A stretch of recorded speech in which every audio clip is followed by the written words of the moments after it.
পশ্চিমবঙ্গের উত্তরাঞ্চলে অবস্থিত বিচিত্র হিল স্টেশন নিঃসন্দেহে আমাদের সর্বকালের অন্যতম প্রিয় গন্তব্যস্থল হচ্ছে দার্জিলিং। আকাশরেখার ওপরে অবস্থিত রাজকীয় কাঞ্চনজঙ্ঘা রেঞ্জের সাথে রোলিং সবুজ চা বাগান দ্বারা বেষ্টিত শ্বাসরুদ্ধকর সৌন্দর্যের দেশ এটিকেই পাহাড়ের রানী বলা হয়। স্থানটির চিরন্তন সৌন্দর্য এবং অদ্ভুত ভিক্টোরিয়ান আকর্ষণ ভ্রমণকারী এবং পর্যটকদের প্রলুব্ধ করার জন্য যথেষ্ট। দার্জিলিং ভ্রমণের মেন আকর্ষণ হলো দার্জিলিংয়ের টয় ট্রেন। এটাকে আমরা কোনোদিনও চাইলে ভুলতে পারবো না। ৬৭১০ ফুট উচ্চতায় অবস্থিত এটি ভারতের সবথেকে সুন্দর গন্তব্যগুলির মধ্যে একটি। দার্জিলিংয়ে গেলে প্রকৃতির সৌন্দর্য যেমন তোমরা দেখতে পাবে, তার সঙ্গে সঙ্গে সন্ধে হয়ে গেলেই পাবে স্ট্রিট ফুডের প্রচুর দোকান। সেখান থেকে বিভিন্ন ধরনের পাহাড়ি খাবার তোমরা ট্রাই করতে পারো। তার সঙ্গে সঙ্গে যদি বন্ধুদের সাথে খুব ভালো একটা টাইম কাটাতে চাও বা প্রিয়জনের সাথে যদি খুব ভালো টাইম কাটাতে চাও, তাহলে দার্জিলিং অবশ্যই তোমাদের আসতে হবে। হ্যালো এভরিওয়ান, টোটাল ট্রিপের একটা নতুন ব্লগে তোমাদের সকলকে স্বাগত জানিয়ে শুরু করছি আজকের ভিডিও। তো বন্ধুরা, আমি আবার চলে এসেছি একটা নতুন ডেস্টিনেশনের উদ্দেশ্যে। আমি আজকে যাচ্ছি দার্জিলিং। দার্জিলিং কিভাবে এলাম সেটা সম্পূর্ণ ইনফরমেশন এই ব্লগে আমি তোমাদের সাথে শেয়ার করব। তো অবশ্যই ব্লগটা এন্ড অবধি দেখো। দার্জিলিং তোমরা তিনটে পদ্ধতিতে যেতে পারো। ফার্স্ট অফ অল তোমরা যেতে পারো ফ্লাইটে করে, মানে বাগডোগরা হয়ে। সেকেন্ড তোমরা যেতে পারো বাই বাস। আর থার্ড তোমরা যেতে পারো ট্রেনে। যেহেতু আমাদের খুব ইমার্জেন্সিতে প্ল্যানিং হয়েছে, মানে হাতে একদম টাইম ছিল না, তো অবভিয়াসলি আমি ট্রেনের টিকিট পাইনি। তার জন্য আমি চলে এসেছিলাম বাসে করে, গ্রিন লাইনের বাসে। বাসের ইন্টেরিয়র কেমন সেটা সম্পূর্ণ এই ব্লগে দেওয়া থাকবে, তো ব্লগটা অবশ্যই দেখো। আমার দার্জিলিং ভ্রমণের এবারের সফর সঙ্গী মেক মাই ট্রিপ অ্যাপ। এই অ্যাপ্লিকেশনের মাধ্যমে খুব সহজে ঘরে বসে যে কোনো ধরনের টিকিট কেটে ফেলা যায়, যেমন হোটেল বুকিং থেকে শুরু করে ট্রেন, বাস, ফ্লাইট বুকিং সম্পূর্ণ তোমরা এখান থেকে হেল্প পেয়ে যাবে। রাত ৮টা ১৫ নাগাদ ছিল আমার বাসের টাইম। গ্রিন লাইন পরিবহন সংস্থার একটা লাক্সারি বাসে করে আমি পৌঁছে যাব শিলিগুড়ি কালকে সকালে।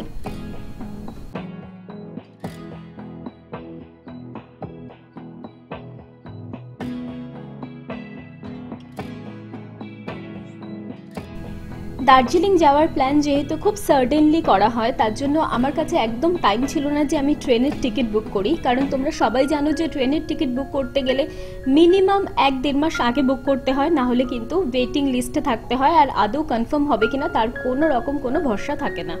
তার জন্য কোনো রিস্ক না নিয়ে আমি কেটে ফেলেছি গ্রিন লাইনের টিকিট। এটা আমি মেক মাই ট্রিপ থেকে কেটেছি, আর যেহেতু ১-২ দিন আগেই কেটেছিলাম তার জন্য আমার মানে অনেকটাই কস্ট বেশি পড়েছে। ১৬৭৫ টাকা পড়েছে আমার এই একটা সিটের কস্ট। আর এটা ছিল সেমি স্লিপার সিট। তোমরা ভেতরের ইন্টেরিয়রটা দেখতেই পেলে ভীষণ সুন্দর ছিল, মানে সিটটা এত কমফোর্টেবল ছিল যে সেমি স্লিপার হলেও পুরো শুয়ে আসা গেছে, মানে এতটাই কমফোর্টেবল ছিল। বাসে ওঠার পর ওরা আমাকে প্রোভাইড করেছিল একটা জলের বটল, একটা ব্ল্যাঙ্কেট এবং একটা খাবারের প্যাকেট। আর তার সঙ্গে একদম সিটের পাশেই ছিল চার্জার পয়েন্ট। এই সমস্ত সার্ভিস তোমরাও পেতে পারো যদি তোমরা গ্রিন লাইনের সার্ভিস নাও শিলিগুড়ি যাওয়ার জন্য। গ্রিন লাইনের সার্ভিস তো আমার ভীষণ ভাল লাগে। এর আগেও আমি গ্রিন লাইনে ট্রাভেল করেছি, তো আমার এক্সপেকটেশন যেরকম ছিল এক্স্যাক্টলি ওরকমই ছিল এদের সার্ভিস। সো আমি হাইলি রেকমেন্ড করব, যদি দূর পাল্লার কেউ কখনো বাস বুক করতে চাও তাহলে গ্রিন লাইন প্রোভাইডার অবশ্যই সিলেক্ট করো। ১২ ঘন্টার যাত্রা কমপ্লিট করে ঠিক সকাল ৭টা ৪৫-এ এই বাসটি আমাদেরকে পৌঁছে দিল শিলিগুড়িতে। শিলিগুড়ি থেকে দার্জিলিং যাওয়ার জন্য প্রচুর গাড়ি ওখানে দাঁড়িয়ে থাকে। তোমরা চাইলে কোনো প্রাইভেট গাড়িও বুক করতে পারো বা তোমরা চাইলে শেয়ার ক্যাবে করেও যেতে পারো। তবে আমার মতে যারা সোলো ট্রাভেলার তাদের জন্য তো শেয়ার ক্যাব খুব বেস্ট অপশন, কারণ শেয়ার ক্যাবের ভাড়া মাত্র ২৫০ টাকা। ২৫০ টাকাতে তোমরা এতটা লং ডিস্টেন্স চলে যেতে পারবে। আর তোমরা চাইলে একটা সিট এক্সট্রা নিয়ে নিতে পারো শেয়ার ক্যাবে, তাতে তোমরা খুব কমফোর্টেবলি যেতে পারবে, যেটা আমিও করেছিলাম। কারণ আমার কাছে একটা ব্যাকপ্যাক ছিল যার মধ্যে ক্যামেরা ছিল, তো আমি চেয়েছিলাম একটু কমফোর্টেবলি যেতে। বন্ধুরা, এই ভিডিওতে আমি অলরেডি তোমাদের সাথে শেয়ার করে দিয়েছি যে দার্জিলিং তোমরা কিভাবে পৌঁছতে পারবে। তো চলো এবার দেখে নেওয়া যাক দার্জিলিং যাওয়ার বেস্ট সময় কোনটা। দার্জিলিং যাওয়ার সবথেকে ভালো টাইম হচ্ছে এপ্রিল থেকে জুন। এই সময় ওয়েদার খুব প্লেজেন্ট থাকে এবং তার সঙ্গে সঙ্গে এই সময় তোমরা যদি চাও ফ্যামিলির সাথে একটা ভালো জায়গায় সময় কাটাতে, তোমরা ফ্যামিলিকে নিয়েও যেতে পারো। জায়গাটা এতটাই সুন্দর যে সবার ভীষণ পছন্দ হবে। তবে আজকাল পর্যটকরা কিন্তু শীতের দার্জিলিং দেখার জন্যও অনেকে যাচ্ছে, যাতে শীতকালের ওই স্নোফলটাকে তারা এনজয় করতে পারে। তবে আমার মতে summer time is the best time to travel any hill station. তো পাহাড়ে যাওয়ার জন্য গরমকাল সব থেকে বেটার হয়। আর তার সঙ্গে সঙ্গে আমি তোমাদেরকে আরও একটা জিনিস জানাবো যে মনসুনের টাইম মানে জুলাই, অগস্ট, সেপ্টেম্বর, এই 3টে মাস তোমরা চাইলে অ্যাভয়েড করতে পারো, কারণ অনেক সময় না পাহাড়ে বিভিন্ন জায়গায় ধস নামে, তো মানে বিপদ হওয়ার চান্সেস থাকে। তো ইটস বেটার কি এই টাইমটা অ্যাভয়েড করে বাকি টাইমটা তোমরা যাও। আশা করি তোমরা দার্জিলিং খুব ভালোভাবে উপভোগ করতে পারবে। এই টাইমটা হচ্ছে দার্জিলিংয়ের পিক সিজন মানে সামার টাইম। অনেক জায়গায় স্কুলে বাচ্চাদের ছুটি থাকে, তো অনেকেই সামার ভ্যাকেশন কাটাতে দার্জিলিং চলে যায়। কাছাকাছির মধ্যে সস্তায় খুব ভালো একটা জায়গা। তো সবাইকে আমি রিকোয়েস্ট করব যে হাতে টাইম নিয়ে যাবে, কারণ আমি যাওয়ার সময় যে যে প্রবলেমগুলো ফেস করেছি সেটা তোমাদের সাথে শেয়ার করছি, তাহলে তোমাদেরও সুবিধা হবে বুঝতে। আমি যখন শিলিগুড়ি থেকে রওনা দিলাম, আমার 12:30টার মধ্যে হোটেলে পৌঁছে যাওয়ার কথা, কারণ গাড়ি ছেড়েছিল 9:30টায়। কিন্তু আমি পৌঁছালাম দুপুর 3:30, মানে প্রায় 4 ঘন্টা পর। তো এই 4 ঘন্টা আমি পুরো রোড জ্যামে আটকে ছিলাম।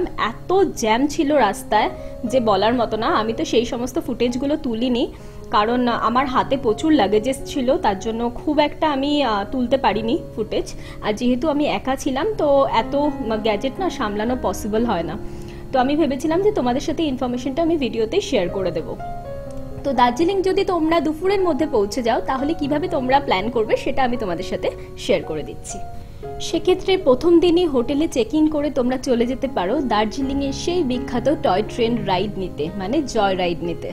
এই জয় রাইডটা সবার আগে যায় ঘুম স্টেশনে। ৭,৪০৭ ফিট উচ্চতায় অবস্থিত ভারতবর্ষের সবথেকে হাইয়েস্ট রেলওয়ে স্টেশন হচ্ছে এই ঘুম স্টেশন, যেটা ইউনেস্কোর ওয়ার্ল্ড হেরিটেজেরও স্বীকৃতি পেয়েছে। এই স্টেশনের পাশেই আছে ঘুম মিউজিয়াম, তোমরা চাইলে ঘুম মিউজিয়ামও ঘুরে নিতে পারো। স্টেশন থেকে জয় রাইডটা চলে যায় দার্জিলিং এর উদ্দেশ্যে। এই ঐতিহাসিক জার্নিটা যারা যারা উপভোগ করতে চাও তারা অবশ্যই জয় রাইডটা নিও। এই রাইডটা হয় 2 ঘন্টার, আর পার পারসন চার্জেস নেয় 1000 টাকা।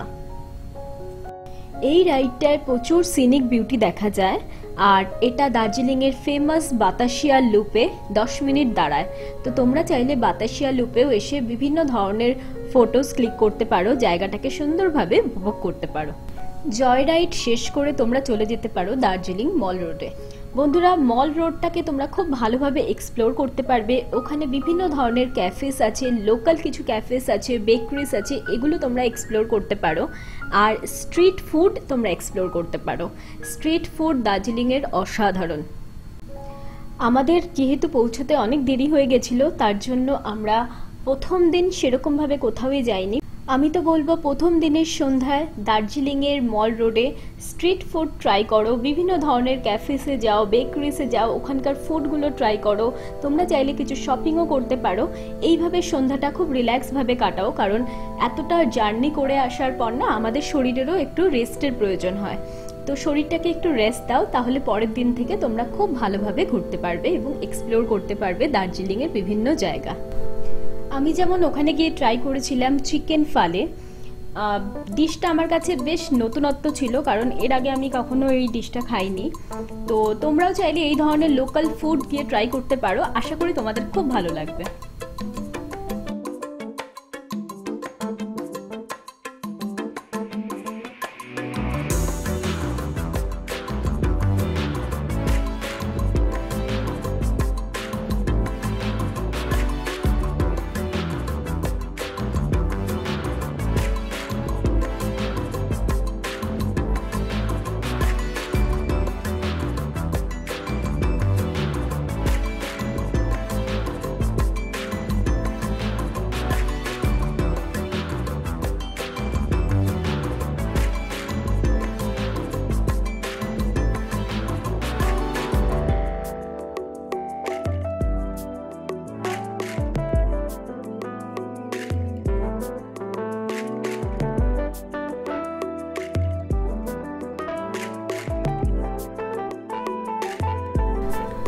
এইভাবেই শেষ হলো আমাদের ডে 1 দার্জিলিংয়ে।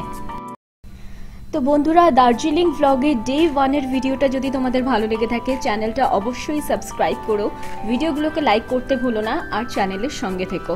আশা করি ভবিষ্যতে তোমাদের জন্য আরও নতুন নতুন ইনফরমেশন নিয়ে হাজির হব। তো চলো দেখা হচ্ছে নেক্সট ব্লগে। Till then take care and by.